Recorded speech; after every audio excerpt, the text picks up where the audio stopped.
Hello everyone and welcome to the program Talk Sport on Global Television. I am Samuel Odi. Many thanks for joining on today's edition of the program. Lots of big stories around the world of transfer.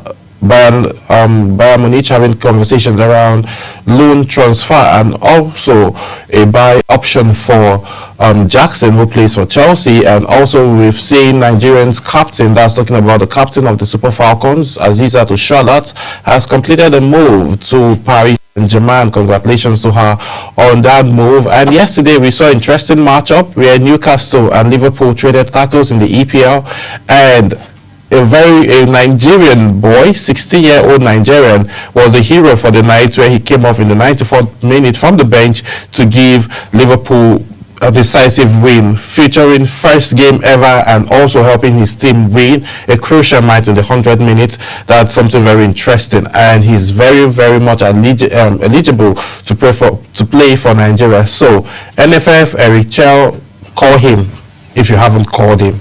So start making that move before England will take him, or Italy would just sweep him away from us. So you need to make that move quickly. And then also in Serie A, Inter Milan defeated their opponent 5-0 in their opening matchup. Still, all of this happened yesterday. And talking about Commonwealth Games, Nigeria has landed India ahead of the Commonwealth Games for this year. You know, the World Cup qualifiers is as well around the corner, as we've seen Ancelotti giving out some reasonable amount of players, top qualities out of his squad based on some issues. The likes of Neymar, Rodri and Co were not part of the list that was released by Ancelotti ahead of the World Cup qualifiers that will be coming up later in the month of September. And then coming back home, Nigeria has crucial matches that we need to play ahead of World Cup qualifiers, and Victor Ikpeba, former Nigerian international, has thrown his weight behind the Super Eagles that they would make it through.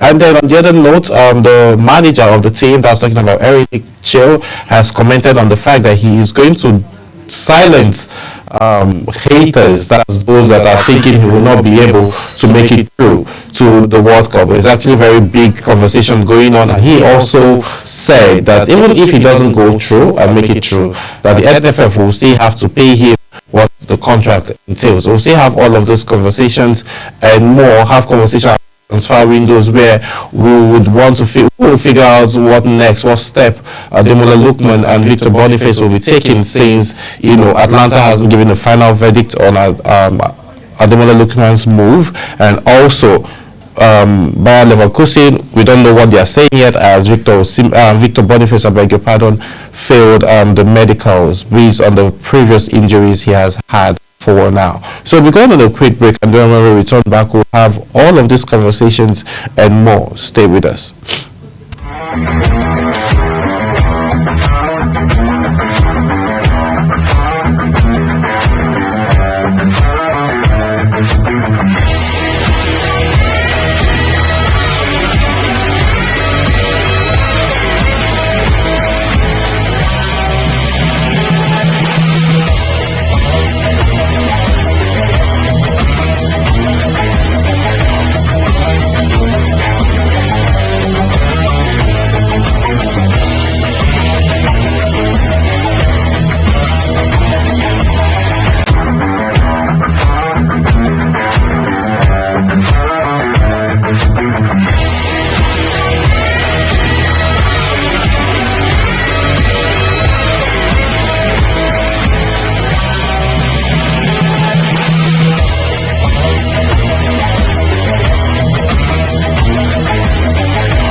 Yeah, many thanks for staying with us. If you're just joining, this is Talk Sport on Global Television, and I am Samuel Odi.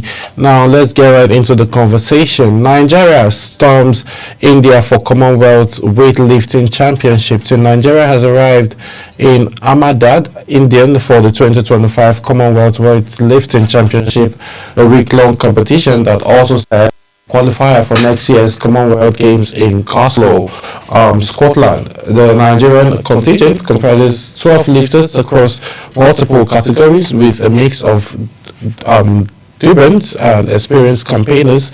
We set to showcase the country's strengths on the international stage.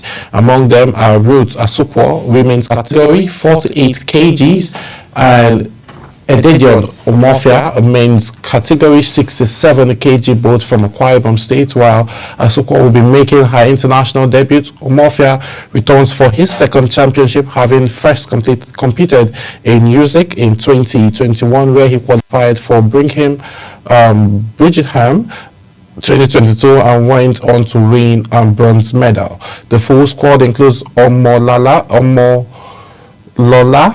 Onome, women's 53 kg, and Favor Agbo, men's 65 kg, Rufayat Lawal and Ruth Ayodele, both women's 58 kg, Islamiat, and Yusuf, women's category of 69 kg, Adeda Adelake, men's category of 79 kg, Sarah Matthew, women's category of 77 kg, Brenda Uchenna, women's category of 86 kg, Mary Osijo, women's category of 86 kg, and Lucky Joseph, men's category of 110 kg. These set individuals are set to make Nigeria proud and also compete at the grand world stage, and also this is going to give them an avenue for qualifying for the next other tournament that will be coming up next year in Scotland. Moving on, the Tigers finished 5th in the final Afro basketball standings following the conclusion of the 2025 FIBA Afro basketball tournament held in Angola.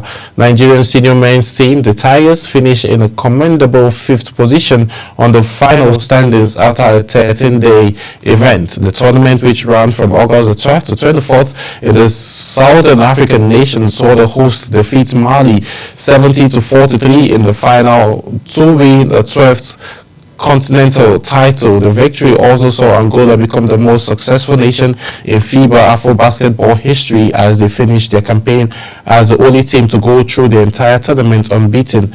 They finished with a perfect 6-0 record. The victory is Angola's first African title since 2013 edition, which took place in Abidjan, Ivory Coast.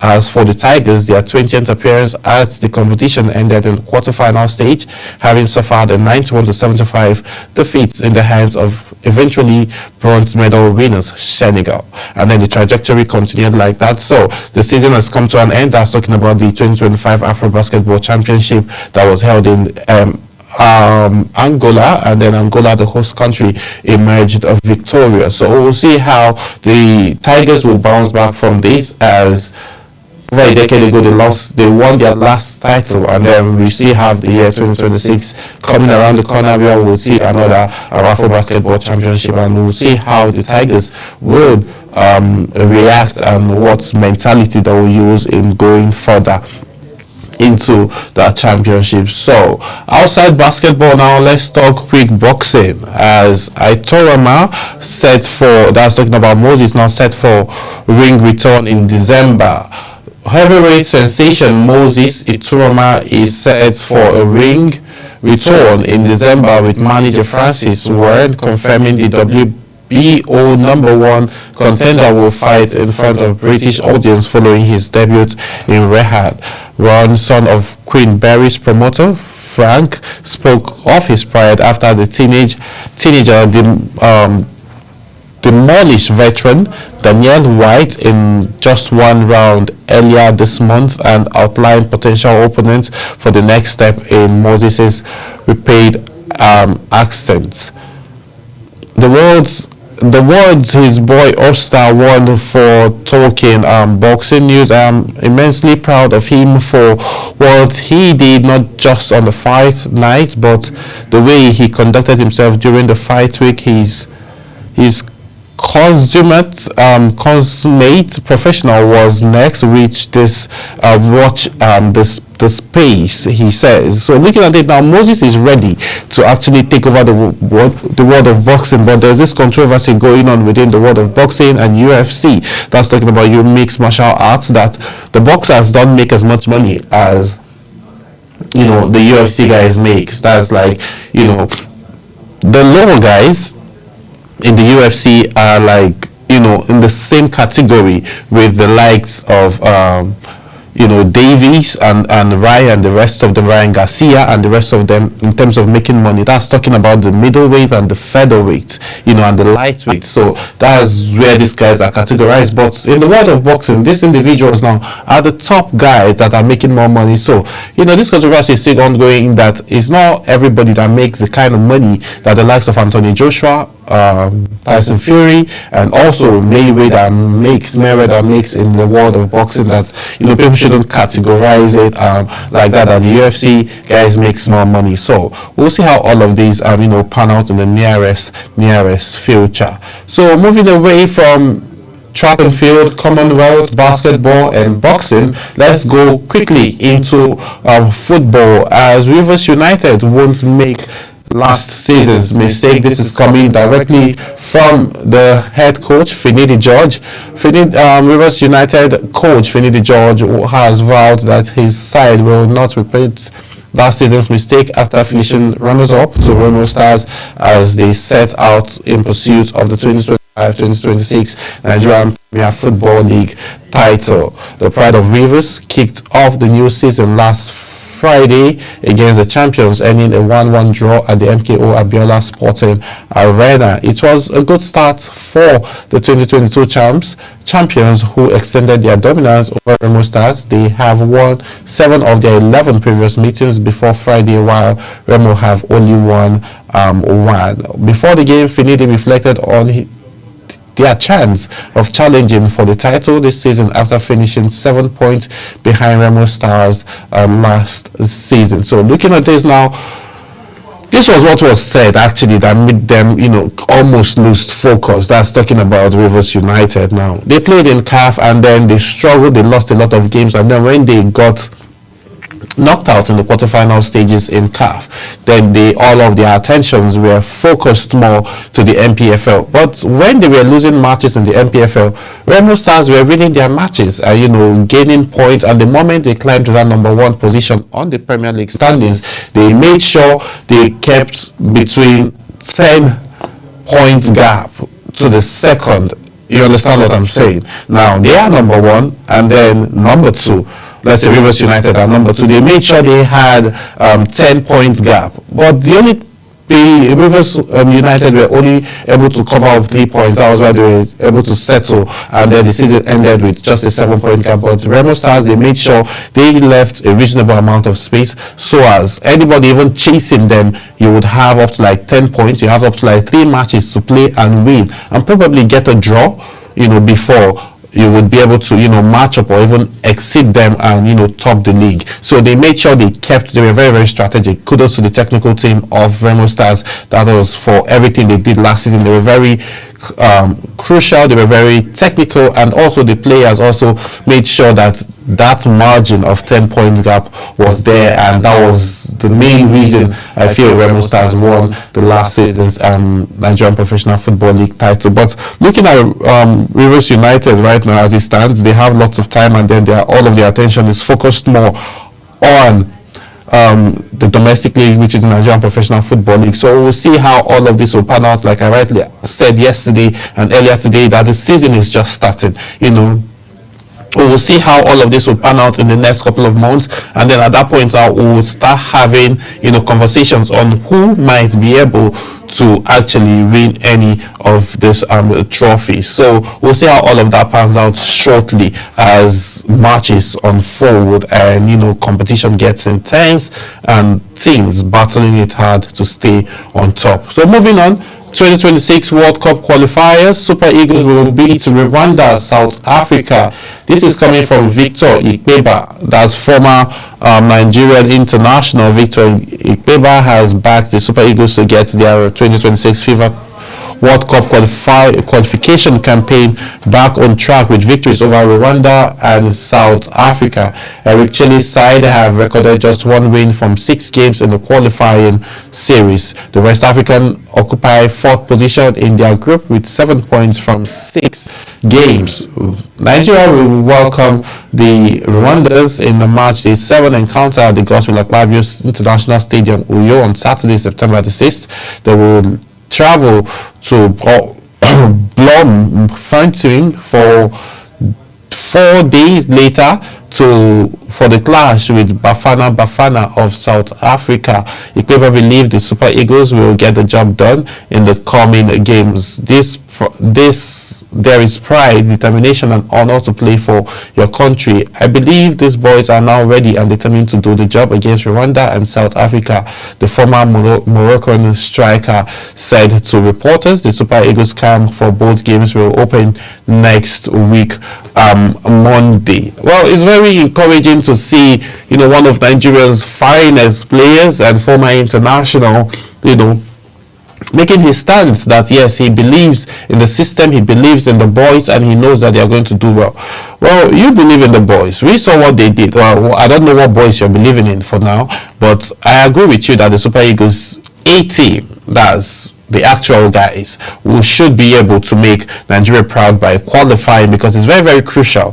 If Nigeria doesn't get to qualify, I don't know what would become of Eric's job, because now conversations are going. Nigerians fans are not happy with the Chan outing that we saw, not scoring 2 goals much later when it's not even really needed, because we were out of the competition already. So we should have as well, according to some fans, we should have as well lost the game. Then everybody will know that yes, the Super Eagles B team went to play in Chan and couldn't even score a goal nor qualify from the group stage. So looking at those angles now, people are still not happy from those, outing.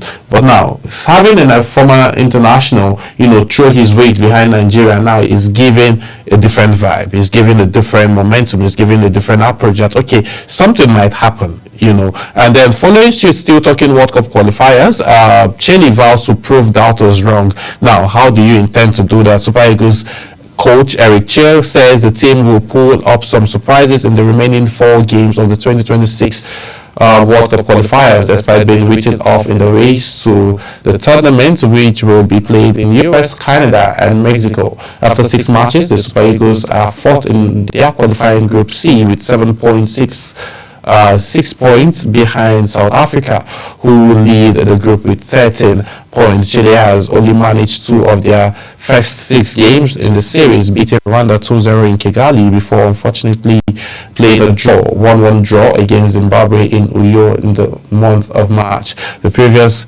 handler before him, Joseph Pizarro and Finidi George, handled 2 games each without any wins. So despite Nigeria's precarious situation in the group, Chelle admits that the team will be written off, but remains confident that they can climb to the mountain successfully. So looking at this now, climbing the mountain successfully is something we're expecting. Yes, take the credit of the fact that though they didn't win the matches, but they settled for draws.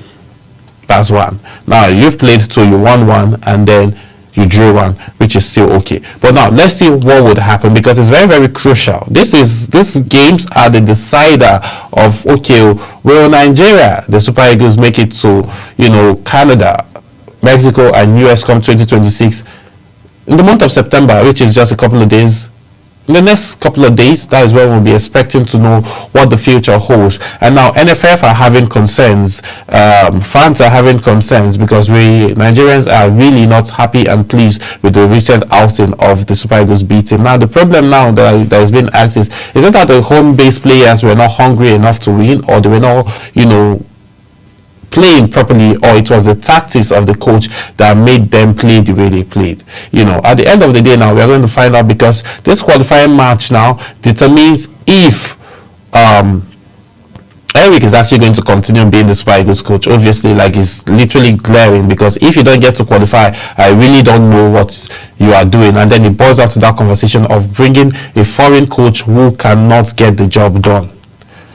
Well, I just hope we get to qualify, because there's so much outburst that would be coming out if the Super Eagles does not get to qualify for the World Cup come 2026. So NFF, Eric, whoever you need to call up this guy that plays for Liverpool, Rio Chima. He's a great young 16-year-old who is very, very much eligible to play for the Super Eagles. So NFF, reach out to him. Eric, reach out to him if you guys haven't done that already. Before England or Italy or any of these European countries will just come snatch him away from us. So I think they should make that move quickly, and also see how they can get that individual to play for the Super Eagles. That's if he wants to play for the Super Eagles. So we should see how all of this, but it's very, very crucial for Nigeria, to qualify for the upcoming 2026 World Cup. That's very, very important. So moving on and still talking World Cup qualifiers, this is coming from the man himself, the boss, Ancelotti, as he says, he explains why he did not invite Rodri and Neymar to the camp ahead of their qualifying matches. That's talking about World Cup qualifying matches. Head coach of Brazil national team, Carlo Ancelotti, has explained why he did not call up Santos, Neymar and Real Madrid's Rodrygo for his side's 2026 World Cup qualifiers for September. He recalled that Ancelotti on Monday called up 26 players from Brazil's match against Chile and Bolivia taking place next month. The likes of Neymar, who is injured, Rodri, also who is injured and recovering, and Vinicius, who is suspended, were not included in the squad. They were replaced by several new players like Caio Jordan, Ciano, Anjo and Douglas Santos, Joao Pedro and Luis Henrique, who explained were all invited. Explaining his squad selection, that's talking about Ancelotti, he said, why I did not call up Rodrygo, I have lots of love for him. He still has time to recover and return to the national team. Ancelotti also went further to say that if a player is not on 100%, you are not going to play. That's what he says. And he says that he's not even calling them to explain the reason why to them. And then if they want to find out why they were not on the squad, why they were not called up, then they should call him. He said Neymar has his number, Vinicius has his number, Rodri also has his number. He said they can go ahead and call him to find out for themselves. But basically, the main reason why he didn't invite them is because he knows they are not on 100%, and he needs players who are on 100% that can come and represent Brazil and get the job done. Qualifying for the World Cup is very, very crucial to him as an individual, and also very crucial for what's it called now? The Brazilian nation. So we'll see how all of this pans out for ahead of next month, despite the fact that the season has begun. So these individuals can take a couple of time out, that is international break, and come represent their country, and then go back again to continue their jobs with their respective clubs. So moving on, let's talk EPL quickly. Liverpool hero Rio Chima eligible to play for Nigeria. This is the same individual I was saying. Nigeria should find a way on landing. Liverpool forward Rio Chima is eligible to represent Nigeria. Chima wrote his name into the Premier League Champions history book with a sensational 100-minute winner against Newcastle United. On Monday, the 16-year-old came off the bench in the 94th minute with the scoreline at 2-2 to call in a late winner for the Reds. Ryan Gravench's slow drive gave Liverpool the lead against the run off the play before Anthony Gordon was sent off for a tackle on Van Dijk, and all of that. That tackle is something we are going to have a conversation around. At the start of the second half, Honjo Eriksson doubled the advantage, making it 2 goals in as many games of Aaron Slot's men. Bruno Gomez pulled one back with a powerful header before substitute Williams also equalized in the 88th minute with barely a minute left on the clock. Dominic Schurzbach tapped over a cross for Chima to sweep the ball home. The goal made the teenage Liverpool's youngest ever Premier League goal scorer. Born in England to Nigerian parents, Chima has already represented England at the youth level but remains eligible for Nigeria. So we would see if this individual would be invited to play and represent Nigeria. So I'll be bringing you the highlights between the game between Newcastle United and as well as Liverpool, as well as also bringing you the highlight between Inter Milan and Torino, as Inter Milan defeated Torino